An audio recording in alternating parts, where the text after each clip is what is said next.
Have you ever asked yourself, why me? Why this illness, this accident, this pain? And why did it come at that time, during that season of your life? I know.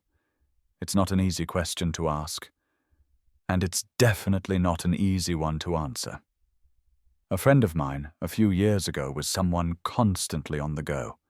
A packed schedule, endless goals, always chasing the next success.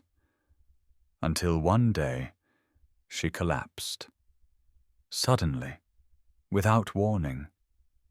The illness forced her to stop working for months, to stay still, and to face herself in silence. I remember her telling me, I used to be so busy I never had time to listen to anything inside me. But lying there in that hospital bed, I couldn't not hear it anymore. Maybe you've been there. Maybe you're there now. I want you to picture this. You're walking down a dusty road, rushing non-stop. You've got headphones in, eyes fixed on your phone, your heart full of anxiety. God is standing at the side of the road, calling to you. But his voice is gentle. He's not shouting. You don't hear it until you stop. And sometimes, illness is what makes us stop. Now, I know some might be thinking, would God really let someone suffer like that? And the answer is no. God is not the source of pain. He does not delight in sickness or suffering, but he can use it to show you something, to teach you something, to heal something deeper than your body. We see this again and again in the Bible. The Apostle Paul once wrote about a thorn in his flesh, a physical weakness that forced him to rely on God's grace every single day. God didn't take it away, but he said, "My grace is sufficient for you." Sometimes the miracle isn't that the sickness goes away, it's that the soul wakes up. Pride melts. Loneliness is brought into the light.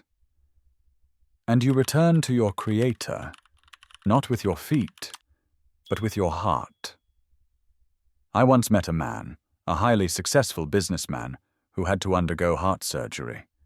He told me afterwards, "For the first time in my life, I realized I wasn't in control of anything. And I prayed. I really prayed, like a child calling for their father in the dark."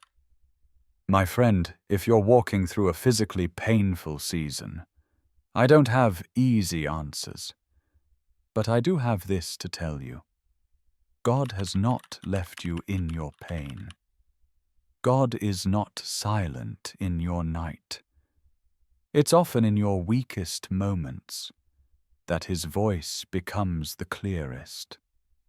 Could it be that in your physical weakness, your soul finds a special kind of stillness, one that lets you feel what's deeper?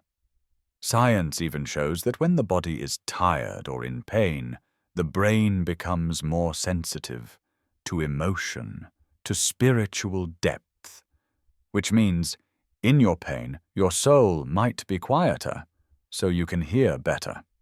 You might ask, what should I do when illness comes? I can't give you a 3-step checklist, but I can invite you to this. Listen. Pay attention to what God might be whispering in your heart. Ask yourself, what inside me needs healing, not just in the body, but in the soul? Sometimes illness is a journey back, not back home, but back to yourself, back to the place you were created to live, in love, in peace, and in the presence of God. If you're in that journey right now, my prayer is with you. And if you've already walked through it, I invite you to share your story in the comments. Maybe your story will be the light someone else needs while they're still in the dark. And if you've been waiting for a sign from God, maybe this video is part of what He's using. This is part 4 in our series, 7 Physical Signs God is Speaking to You. If this message resonated with you, you won't want to miss the next one. In part 5, we'll explore, when a sudden door opens, could that be God speaking? A new opportunity, an invitation, a turning point. We'll explore it together, with honesty, gentleness, and hope. I'll see you in the next video. And wherever you are in your journey, may God walk with you, carry you, and light every step you take.